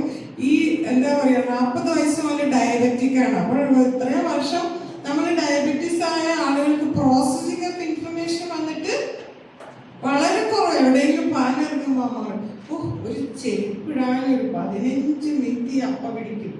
എത്ര സമയം പോണേ, കാലിനൊരു സെൻസേഷൻ ഇല്ല കേട്ടോ, ഇല്ല. അപ്പൊ ഒരു ചെരുപ്പ് ഇട്ടോ ഇല്ലോ എന്ന് അവർക്ക് ആക്ച്വലി അറിയാൻ പാടില്ല. അപ്പൊ അതൊക്കെ വലിച്ചു കയറ്റാൻ കുറച്ച് സമയം പിടിക്കും. പിന്നെ ഞാൻ അമ്മയോട് പറഞ്ഞു കൊടുക്കാൻ ഇങ്ങനെയാണ്. എവിടെ അമ്മയ്ക്കും 78 വയസ്സായി, അപ്പൊ രണ്ടിനും കിട്ടിയൊരു പക്ഷെ അമ്മ പറയും ചെവിയെ കേൾക്കൂല. അപ്പയോട് എന്ത് പറഞ്ഞു, ഇവിടെ വെടി പൊട്ടിച്ച അമ്മക്ക് കേൾക്കൂല. എന്നിട്ട് അമ്മ പറയും അപ്പയ്ക്ക് ചെവിയെ കേൾക്കൂല. ഞാനാണെങ്കിൽ എവിടെയെങ്കിലും വാങ്ങി ഓടിപ്പോയി എന്ത് ഷർട്ടൊക്കെ എടുത്ത് പടപടയിൽ ഇടിച്ച് ചെരുപ്പൊക്കെ തള്ളി കയറ്റി മക്കളൊക്കെ ഇട്ട് റെഡിയാക്കി അവിടെ എടുത്തു. അല്ലെങ്കിൽ ഈ അമ്മ വന്നിട്ട് പറയും എത്ര നേരം ഇങ്ങനെയൊക്കെ പറയുമ്പോ അപ്പയ്ക്ക് വിഷമമില്ലേ? ഇല്ലേ? നമുക്ക് കറക്റ്റ് കണ്ടീഷൻ എന്താണെന്ന് മനസ്സിലായാലാണ് നിങ്ങൾ കൗൺസിലിംഗ് ചെയ്യുമ്പം പഠിക്കുന്ന ബേസിക്സ് ആണ് എമ്പതി എന്നുള്ളൊരു സാധനം നമുക്ക് വർക്കൗട്ട് ആവുള്ളൂ. അല്ലെങ്കിൽ നിങ്ങൾക്ക് ഒരു എമ്പതി ഇല്ല. ഒരാൾ എന്നെ വിളിച്ചിട്ട് പറയാ, എന്നോടൊന്ന് നിങ്ങൾ 10 മിനിറ്റ് സംസാരിക്കും. 10 മിനിറ്റ് സംസാരിക്കുന്നത് ഞാൻ 2 മണിക്കൂറാവും. ഞാൻ പറയും ഞാൻ കൗൺസിലിംഗ് ഒന്നും എനിക്ക് അറിഞ്ഞൂടാ, എന്നോട് മിണ്ടണ്ടെന്ന് ബലം പ്രയോഗിച്ച് എന്നോട് മിണ്ടാൻ നോക്കുക. ഞാൻ ഇന്നാളെ മുട്ടം ചെയ്തു. എന്റെ കണ്ടീഷന് ഒന്ന് മനസ്സിലാവണ്ടേ? ഞാൻ രാവിലെ 8 മണിക്ക് കോളേജിൽ പോയാൽ 5:30-6 മണിയാകുമ്പോൾ തിരിച്ചു വന്നിട്ട് എന്നോട് ഇയാൾ എന്നാ പറയണേന്ന് പോലും എനിക്കറിയാൻ പാടില്ല. അയാൾ എന്നോട് ഏതാണ്ടൊക്കെ പറയുന്നുണ്ട്. കുറച്ചേരമൊക്കെ കേൾക്കും, അത് വായി എന്നുള്ള ഒച്ച മാത്രമേ ഞാൻ കേൾക്കുന്നുള്ളൂ. ബിക്കോസ് എന്റെ മാനസികാവസ്ഥ അങ്ങനെയാണ്. ഞാൻ ടയേർഡാണ്. എനിക്ക് ടയേർഡായ എന്നോട് എന്ത് പറയട്ടെ, ഒന്നും വേണ്ട, നിങ്ങൾ കേട്ടാൽ മതി. ഞാൻ പറയുന്ന ഒരു ബൊമ്മയെ വാങ്ങിച്ചു വെച്ചാൽ അതിനോട് എന്താന്ന് വെച്ചാൽ പറ. എന്നോട് പറയുന്നത് അതിനോട് പറയുന്നതും ഒരുപോലെ. പിന്നെ ഞാൻ ആണോ ഓഹോ ഇങ്ങനെയൊക്കെ ഞാൻ വെറുതെ പറയും. എനിക്ക് തന്നെ കുറച്ചേരാകുമ്പോ കലി വരും, എന്തൊരു സ്റ്റുപ്പിഡിറ്റി. അപ്പൊ നമുക്ക് if you understand the other person only you will be able to empathise അല്ലേ? അപ്പൊ ആ ഒരു പർപ്പസിനാണ് നമ്മൾ ഈ സാധനം ചെയ്യുന്നത്. ഇപ്പൊ നിങ്ങളുടെ സ്കോർ നിങ്ങൾക്കെല്ലാം കിട്ടി. ഇനി നിങ്ങൾ എന്താണെന്നറിയോ, റിസൾട്ട് എന്ന് പറയുന്നത് ഈ ടേബിളാണ്. നിങ്ങൾ റെക്കോർഡ് ഷീറ്റ് ഉണ്ടോ സിസ്റ്റർ?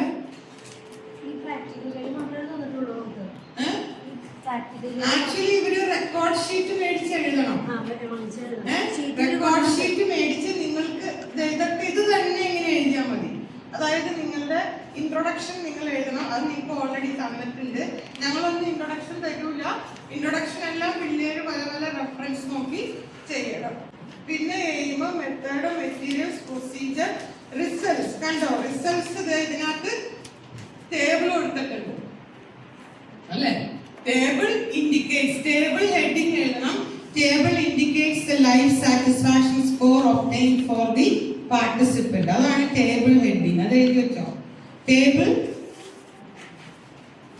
1 ഒരു ടേബിൾ ഉള്ളൂ. ടേബിൾ 1 എന്ന് എഴുതിയിട്ട് 2 കുത്തിടുക.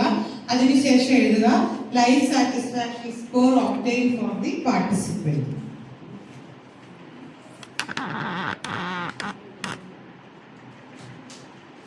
എന്നിട്ട് ഈ ടേബിൾ വരയ്ക്കുക. 1 2 3 4 എന്ന് എഴുതിയ ടേബിൾ ഉണ്ടല്ലോ, ഈ ടേബിൾ വരയ്ക്കുക.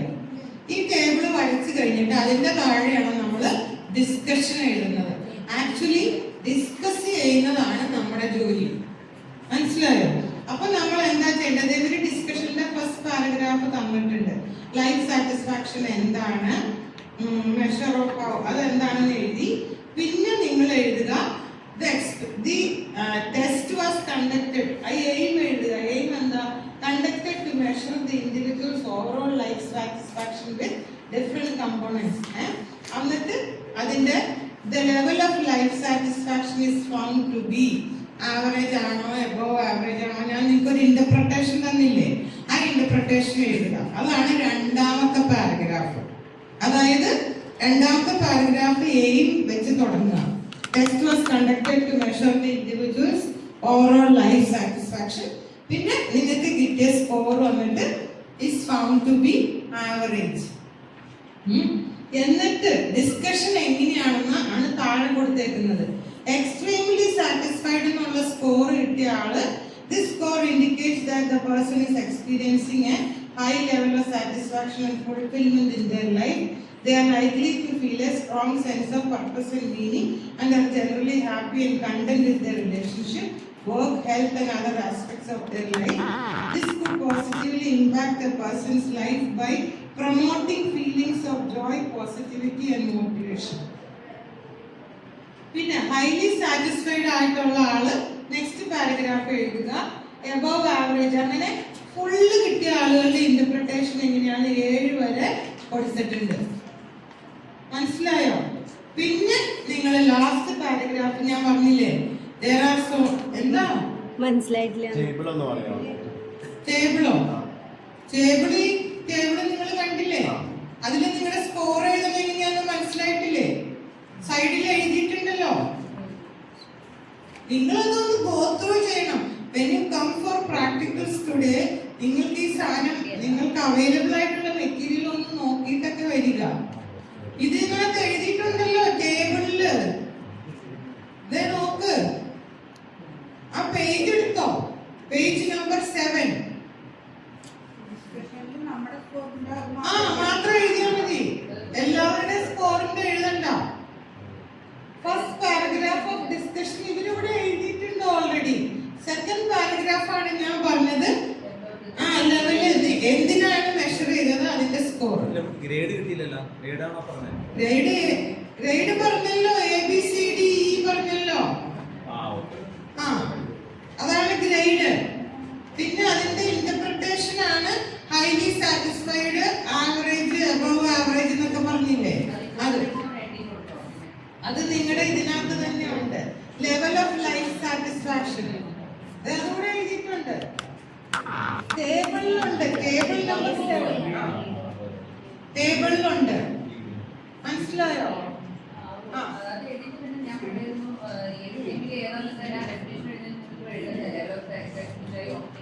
അത് നിങ്ങൾ ടേബിളിൽ ഓൾറെഡി എഴുതിയിട്ടുണ്ട്.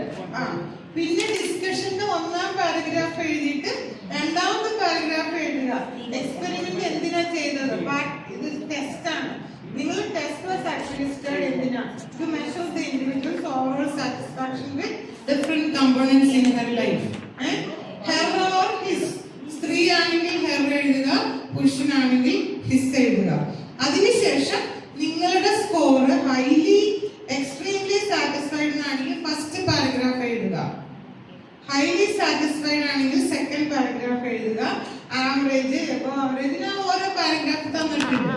എന്നിട്ട് ലാസ്റ്റ് പാരഗ്രാഫ് ആയിട്ട് എഴുതുക എന്താണ് the impact of a particular score. അതായത് this is impact എന്ന് എഴുതണം. നിങ്ങൾക്ക് എഴുതാം the participant score is average ആണ്. There are so many factors. നിങ്ങളുടെ ഇൻഡിവിജ്വൽ സർക്കംസ്റ്റാൻസസും എക്സ്പീരിയൻസും വെച്ചിട്ട് സ്കോർ വേരി ചെയ്യാം. Life satisfaction is just one way to assess a person's level of happiness and well-being. പിന്നെ സോൾ മെഷർ ഒന്നുമല്ല, ബട്ട് എന്താണ് ഇങ്ങനത്തെ ഒരു പാർട്ടിസിപ്പന്റിന് സ്ട്രഗിൾ ചെയ്യുവാണെങ്കിൽ നിങ്ങൾക്ക് അവർക്ക് ഹെൽപ്പ് സപ്പോർട്ട് എടുക്കാം. അല്ലെങ്കിൽ he can resort to എന്താ different ways to manage himself. If you understand that you have a problem, നമ്മൾ എന്ത് ചെയ്യും? ഓട്ടോമാറ്റിക്കലി നമ്മുടെ റെസ്പോൺസ് എന്താ? നിങ്ങൾക്ക് അസുഖമാണ്, വയറുവേദനയാണ്, നിങ്ങൾ എന്ത് ചെയ്യും? എന്ത് ചെയ്യും? നിങ്ങൾ എന്തെങ്കിലും മരുന്ന് കഴിക്കും. ഒന്നുമില്ലെങ്കിൽ നിങ്ങൾ ജാതിക്കാൻ തേങ്ങ അരച്ച് കലക്കെങ്കിലും കുടിക്കും. പോവോ? അത് നിങ്ങളുടെ ആദ്യം നിങ്ങൾ അതാ ചെയ്യുന്നത്. അതിനുശേഷമാണ് നിങ്ങൾ ഡോക്ടറുടെ അടുത്ത് പോകണേ, അല്ലേ?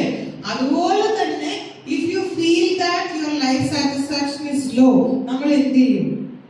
നമ്മൾ അതിനെ മാറ്റാൻ വേണ്ടി എന്താണ് നമുക്ക് ചെയ്യാൻ പറ്റണേ എന്നുള്ള സാധനം നമ്മൾ എന്തെങ്കിലുമൊക്കെ ചെയ്തു നോക്കും, അല്ലേ? എന്നിട്ട് പറ്റിയെങ്കിൽ നമ്മൾ എന്ത് ചെയ്യും? You should go to an expert.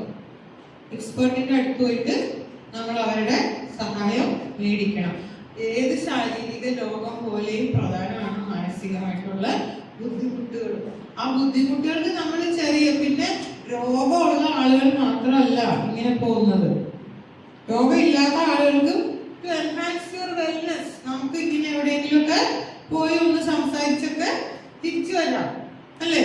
നമുക്ക് എന്തെങ്കിലും ബുദ്ധിമുട്ടുണ്ടോ, ആ ബുദ്ധിമുട്ടിനെ നമ്മൾ എങ്ങനെ ഡീൽ ചെയ്യാം, അത് നമ്മളൊരു എക്സ്പേർട്ടിനോട് സംസാരിക്കുമ്പോൾ അവർക്ക് ഇതുപോലത്തെ എക്സ്പീരിയൻസസ് പ്രയർ ആയിട്ടുണ്ട്, അവർക്ക് അതിനെ ഹെൽപ്പ് ചെയ്യാൻ പറ്റും. പിന്നെ കൺക്ലൂഷൻ, നിങ്ങൾക്ക് എന്താ യുവർ പാർട്ടിസിപ്പന്റ് ഈസ്, നിങ്ങളെ പാർട്ടിസിപ്പന്റിന്റെ പേര് എവിടെയും എഴുതൂല, യു ജസ്റ്റ് മെൻഷൻ പാർട്ടിസിപ്പന്റ്.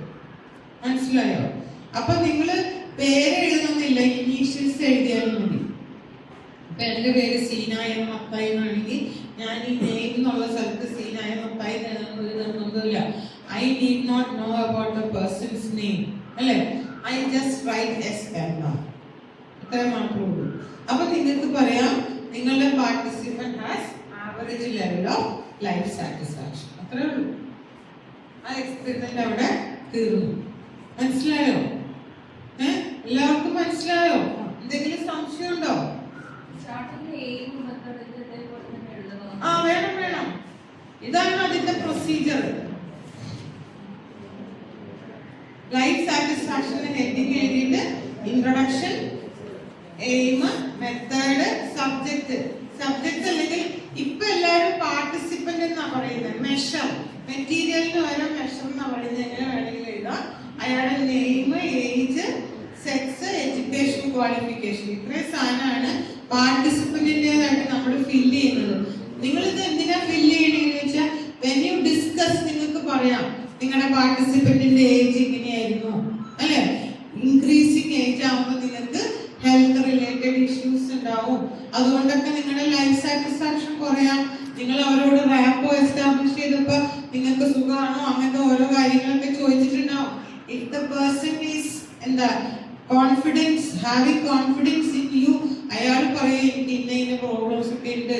അപ്പൊ നിങ്ങൾക്ക് പറയാം ലൈഫ് സാറ്റിസ്ഫാക്ഷനിലേക്ക് ഇന്ന ഇന്ന സാധനങ്ങളൊക്കെയാണ്, ഇവർക്ക് ഇങ്ങനത്തെ പ്രോബ്ലംസ് ഒക്കെ ഉണ്ട്. Maybe that would have led to a decline. അങ്ങനത്തെ ഒരു കുഴപ്പം കൊണ്ടായിരിക്കാം ഇവർക്ക് കുറവ് സ്കോർ കിട്ടിയത്. അങ്ങനെ കുറവ് സ്കോർ ഉള്ളവർക്ക് ഞാൻ പറയുന്നത് when you find that the person is having negative ഒക്കെ വരുമ്പോഴാണ് നമ്മൾ അങ്ങനത്തെ ഇന്റർപ്രിട്ടേഷനിലേക്ക് പോകുന്നത്. നമുക്ക് ആർക്കും ഒരു നെഗറ്റീവ് സ്കോറും കിട്ടിയില്ല, അല്ലേ?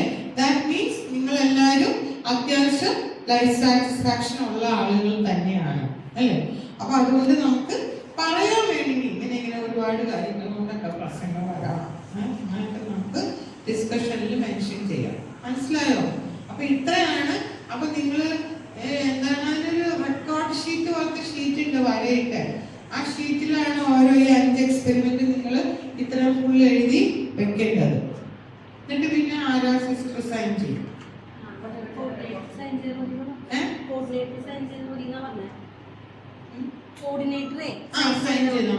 ഇവർക്ക് ഇതിന്റെ ബാക്കിൽ തന്നെ മോഡൽ കൊടുത്തിട്ടുണ്ട് ചെയ്യുന്നത്.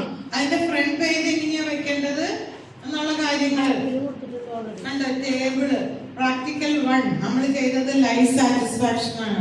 പേജസ് നിങ്ങൾ എഴുതിയ പേജ് നമ്പർ 1 to 5 ആണെങ്കിൽ അത്ര എഴുതുക. അങ്ങനെ pages mention table of content കൊടുത്തിട്ടുണ്ട്. പിന്നെ അതുപോലെ തന്നെ അപ്പൻഡിക്സ് 4 സർട്ടിഫിക്കറ്റ് കൊടുത്തിട്ടുണ്ട്. അപ്പൻഡിക്സ് 2 അക്നോളജ്മെന്റ് ഉണ്ട്. അപ്പൻഡിക്സ് 1 സാമ്പിൾ കവർ പേജ് എല്ലാം ഇതിനകത്ത് തന്നെ കൊടുത്തിട്ടുണ്ട്.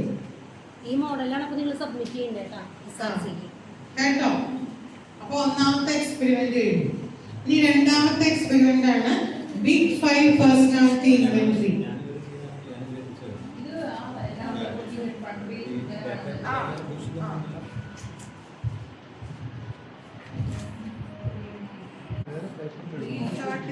നമ്മൾ ടൈപ്പ് ചെയ്യണം.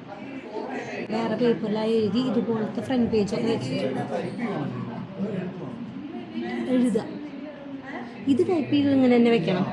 മറ്റതൊക്കെ എഴുതുന്നു.